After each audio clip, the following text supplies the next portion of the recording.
So first of all, Bill, Colonel Bill, I would like to thank you for being here today to visit with us and to help us commemorate our veterans and our participation in the war. I'd just like to take a little bit of your time just to help us understand and document our participation in the war.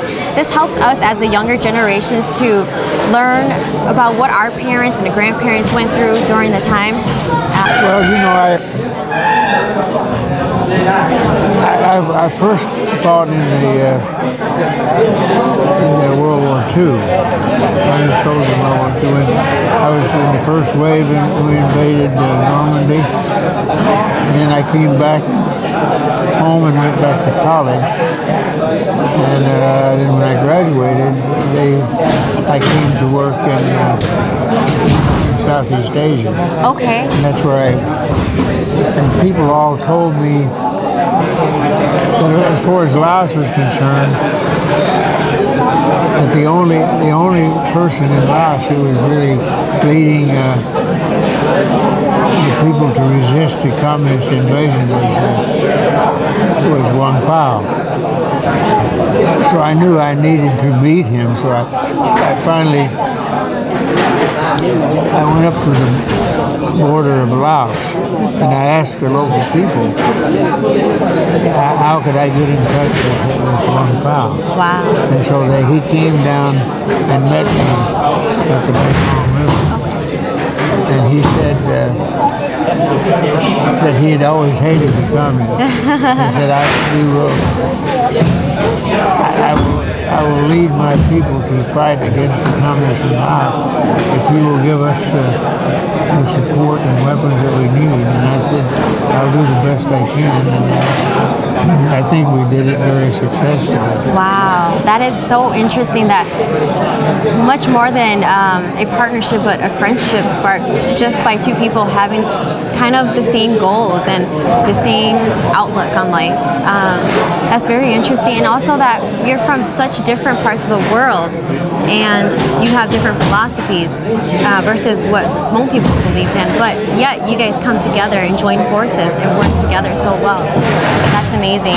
Well, yeah, I think if you look at the war we had against the Laotians and against the communists, because like God told me the first time he met the communists, he knew that they were going to be bad people because they tried to force everybody to do what they wanted them to do. And average people don't want to do that. Right. I think one thing with Hmong is that we're free people. So we like to live independently. That's part of the reason why we do thrive in the mountainous regions of Laos is because we like that freedom. So for someone to come and kind of hold us, suppress us, or oppress us, that makes it very hard for us to deal with it. Well, if you go back to history in the U.S., the reason the first Americans came to what is now the United States was because they wanted to be free. That's true. So I think the Americans as well as the Hmong were all based on the fact that they wanted freedom. Right. They didn't want the government to tell them what to do. Right. That's very true. And that's still the way. Yeah. So when you first took this assignment, now what we call the secret war, this covert operation, did you know what you were getting yourself into? Well, they recruited me right out of college. The first I fought in World War II, I went to Normandy invasion, then I came back and went back to school. And when I graduated, that's when I'd never heard of the CIA. They contacted me and they wanted me to go to work for them. So I agreed because it sounded very interesting. Right, right. Did you know? I'm glad I did because it helped. I was able to use the U.S. government to help me support all of the people who were fighting against the communists. Yes, and because communism wanted the government to control all the people, but the truth is, if you look at it should be the people controlling the government. The government, right? It should be a democracy. People should have control. Yes. First met the Hmong people. What were your initial reactions? What did you think? What was going through your mind?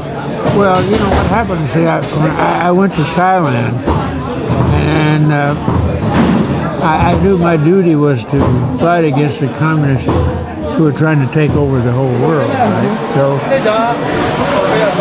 when you looked at Laos, I went up to the border and people told me that they thought that the only one who was really fighting against the communists in Laos was Wang Pao. Yes. So then I met him at the border, and that's what he told me. He told me all his experience against the communist people, and that he didn't like them, and he expected to spend his life fighting against it. And he hoped that I could help him. If I could help him get the weapons they needed to fight against the communists, they would do the fighting. So that's what I tried. So you had a goal and a duty that you were focused on. Right. Okay. All right. I'm curious to know, how did you have these conversations with Mei Pao? Did he understand English, or did you speak with him in Laos? Or well, you know, he could speak pretty good English at that time, but you know, he when he was young, he learned French. Right. And he was able to transfer over to English pretty easily. Okay. Yep. So when I first met him, we could communicate all right. Okay. No sign language or body language? No Just go like, he was like that. very intelligent Okay. guy. Okay. Yeah. He picked up things pretty quick, and what you were talking about. Okay. Well, I think if you look at the Hmong people were always very quick to learn things. You know, I know that's what I noticed from the very beginning. I mean, 'cause I think the Hmong were basically mountain people. Right. And if you look at the history of the world, the people who lived on top of the mountains were the most influential because they looked down on everybody. That's true. And they adapted well, because when you're living on top that high in elevation. Because they believed they could do anything better than the other people could do. Right. That's true. And that's important. What you believe that you can do, then you can persevere. Yeah. Even regardless of other people telling you, or you going into and seeing that we were highly an uneducated group and didn't have a system of writing or reading. We were farmers. We didn't know modern warfare. You still had that belief in us that we could learn and that we can be trained. Yeah. Okay. But I think if you look at the Hmong people, the way they lived in those days, they were in a very good position, a very good position to become to resist the communists, and they did not want to be controlled by anybody. They wanted to be free. Well, if you look at history of the U.S., that's exactly what. Why did the people first come from Europe to the U.S. for the same reason? Right. That's right. Because they believed in this American dream to be free. Wanted to be free, right? Not to be controlled by anybody. Right. So when you first got involved with this assignment and working with the CIA, did you know what their purpose was and wanting to align with the Hmong people? Did they see a special interest, or did they see like that the Hmong people could provide them with some kind of advantage or special skills or anything like that in helping them combat against communism?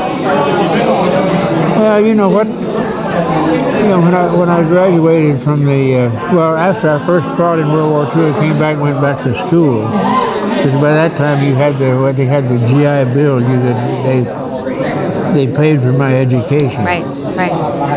And I went to Texas A&M. And if you, I remember, I still have a copy of an article that was written at that time about all the colleges in the U.S. and it said that they thought Texas A&M was one of the best schools to prepare you to step out of college and get a good job, because it taught you practical things, not Was it true? Was it true from your experience? Yeah, I think it was true. Yeah? Because, when I left college, I was immediately hired. Okay. And I've never been out of a job. That's great. Okay, so from what you know, do you think that, how do you think that the CIA knew about the Hmong people, besides what you were interested in, like kind of having that initiation with General Vang Pao? How do you think the CIA knew of the Hmong people? A largely ethnic minority group that not a lot of people know about. No, I don't think the CIA knew anything about it until they sent me to Asia. I went to Thailand, and that's where I first got acquainted with Hmong people, because the people along the border between Laos and Thailand, they're the first ones who told me about Vang Pao. They said that Vang Pao was the only leader in Laos who was actively fighting the communists, and I knew I needed to meet him. Right. So I arranged, finally, I found a way I went to the border and I talked to people, and he came to the border and I met him, and then I went to Laos with him. And I believe very strongly that he was the person we'd been looking for. Okay. I'm curious to know what your experience was there. Was it welcoming? Did the Hmong people welcome you in, and did they provide you with food and clothing or shelter or something? Well, see, what I was doing, I was trying to get into somebody. I felt that my mission in Laos was in Thailand at that time, was to get acquainted with, to try to resist the communists who were trying to take over. Well, they were basically trying to take over the whole world. And so I was looking for the people who wanted to resist the communist takeover of the world. And I talked to people along the border, and they said that the only person in Laos who was really dedicated against the communists was Vang Pao. So that's why I got acquainted with him. Right. Okay. I met him at the border, and then he invited me to go with him into Laos. It sounds like at the time you were kind of like a one-man team. I mean, it didn't seem like you had anyone behind you. How did you get all these people to, have your back and believe in the mission? America. No, I think it was very fortunate. Then, be a good talker. and if people believe you. Right. Yeah, I think they believe you because you're sincere. Yeah. Genuine. You believe yourself. And so if you don't believe yourself, nobody else is going to. That's very true. That is very true. So let's talk after the war. Right around 1974 to 1975, when the U.S. decided to pull out of the Vietnam War and essentially ending this covert operation in Laos. Is that kind of around the same time when you left? No, I never really. I stayed in close touch with all the people there. I didn't really, I didn't go out and go back to the U.S. I stayed. Oh, so you kind of stayed around for a little bit? Yeah. Okay. Yeah. You reached out to the people there? Because then I married a lady that was from Thailand. Okay. And in fact, her brother is still alive. He eventually became the Prime Minister of Thailand. But see, if you go back to the early days in Thailand, the king was very intelligent. In fact, that he picked the best students and sent them to go to school in the U.S. Right, to get educated. And as my brother-in-law went, they sent him to, he wasn't from a rich family, but they were very intelligent. So the government sent him to go to MIT. Oh, Oh, wow. So and when he went back, then he became. Well, first he was. He was. And when the Thai government sent you, you had to be sponsored by some element. Right. So he was sponsored by the Air Force. So when he came back, he was supposed to work for the Air Force, but it wasn't long until he went to work for the government, and then eventually he became the Prime Minister of Thailand. And he's still alive. He still lives in Thailand. I need to go over and see him before long. Okay. So once the war ended, the U.S. pulled out.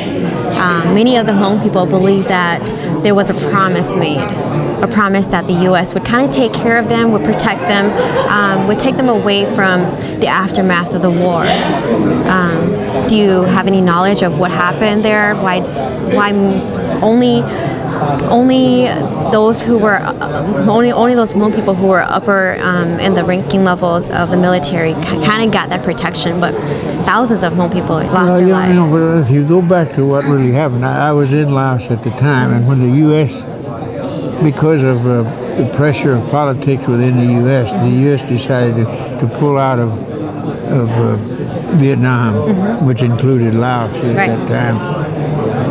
And when they decided to pull out, then the Americans all suddenly jumped in their airplanes and went home. So the people panicked, and all the Hmong people, a great mass of the Hmong people, just retreated to the border. Right. And I was still there. And the U.S. government asked me, what are we going to do with all these people? And I said, well, I said, you can't send them to Thailand. Thailand is always overcrowded, is already overcrowded with refugees. So you can't send them there. They said, yeah, these people don't speak English. They have no education. If we send them to the U.S., how would they get along? I said, they get along fine, because the one thing I know about the Hmong people, if you look at the history of the world, the best people, the most aggressive people, the people who always were successful were the people who live on top of the mountain, because they look down on everybody and they believe they're superior. Right. And that's the Hmong people. That's what they are. So I think if you send them to the U.S., they'll do well. They'll do well. Yeah. Because they don't have any education, but they're very bright. They learn very quickly. And that's why when I come up here and see how well all the Hmong have done, it makes me very proud that I was right. That's right. It's always nice to be right. Yeah. Do you feel like at that time, even though there was so much conflict in the U.S., political conflict over the war, that any of them raised in the air and listened to you, listened to that recommendation that you made? Well, I went to college at Texas A&M, and Texas A&M was an excellent school to go to because it taught you practical things. So when you graduated from Texas A&M, when you went out the front door, you had a job already, because it taught you very practical things. Right. My major was geology. Okay. And geology is, you can't major in a better thing, because what geology is, it's a study of the whole world, the earth. So I think it prepares you to do a lot of different kind of jobs. So, that's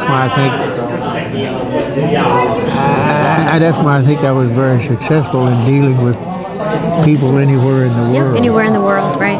Because I never felt superior to anybody. That's great. And I believed that I could help people to attain what they wanted out of life. Yeah.